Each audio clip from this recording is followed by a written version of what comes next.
കുട്ടീനെ ഞാൻ കണ്ടു. നല്ല കുട്ടിയാ, വെളുത്തു മെലിഞ്ഞ് സുന്ദരി കോത. അയ്യോ, അപ്പൊ എന്റെ മോൻ എന്തായാലും ചേരും. ആ അളിയാ, അത്ര വലിയ സൗന്ദര്യം വേണ്ട, ഏകദേശം ഈ പരുവത്തിലൊക്കെ ഒരെണ്ണം മതി. സൂക്ഷിച്ചു നോക്കിയ ഇടത് കണ്ണില്ലേ, അതിനൊരു ചെറിയ കോങ്കണ്ണുണ്ട് കേട്ടോ. അത് കുഴപ്പമില്ല. ആർക്കും കുഴപ്പമില്ല. എന്റെ മോന് കോങ്കണ്ണീനൊന്നും വേണ്ട. ഈ സൂക്ഷിച്ചു നോക്കിയാലല്ലേ കുഴപ്പമുള്ളൂ പറഞ്ഞത്. ആ സൂക്ഷിച്ചു നോക്കിയാൽ കുഴപ്പമുണ്ടല്ലോ. ആരാണെങ്കിലും പെണ്ണിനെ കാണുമ്പോ സൂക്ഷിച്ചു നോക്കും. ഞാനും സൂക്ഷിച്ചു നോക്കണ്ടാന്ന്. എന്തായാലും കുഴപ്പം കുഴപ്പമുണ്ട്. എന്റെ മോന് കോങ്കണ്ണീനെ വേണ്ട, അവൻ അതിന് ഇഷ്ടപ്പെടില്ല. നീ നിന്റെ മോന്റെ ഭാഗത്ത് അങ്ങനെ പറയുന്നുണ്ടല്ലോ. നിന്റെ മോൻ അവർക്ക് പിടിക്കാൻ നോക്കണ്ട ആദ്യം. അവൻ ഇച്ചിരി ഫാഷനിൽ നടക്കും, അതാണ് ഇപ്പൊ അവനിൽ കാണുന്ന കുഴപ്പം. അല്ല, ഫാഷനൊക്കെ വേണം, പക്ഷെ അധികമായാലും പ്രശ്നം. അധികാരം പ്രശ്നം. ഇതാ ഞാൻ പറയുന്നത്. അപ്പൊ അത് പറഞ്ഞാൽ പിടിക്കില്ല. ഇപ്പൊ ഇവള് തന്നെ ഒരു കടയിൽ കയറിയാല് ഒരു സാധനം 16 വട്ടം തിരിച്ചും മറിച്ചും നോക്കും. എന്താ കാര്യം?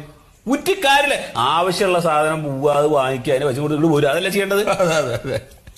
ഞാൻ അങ്ങനെ നോക്കിയും കണ്ട് എടുത്തിട്ടുണ്ടായിരുന്നെങ്കിലേ ഇപ്പൊ നിങ്ങളുടെ കൂടെ ഞാൻ ഇരിക്കൂലേ.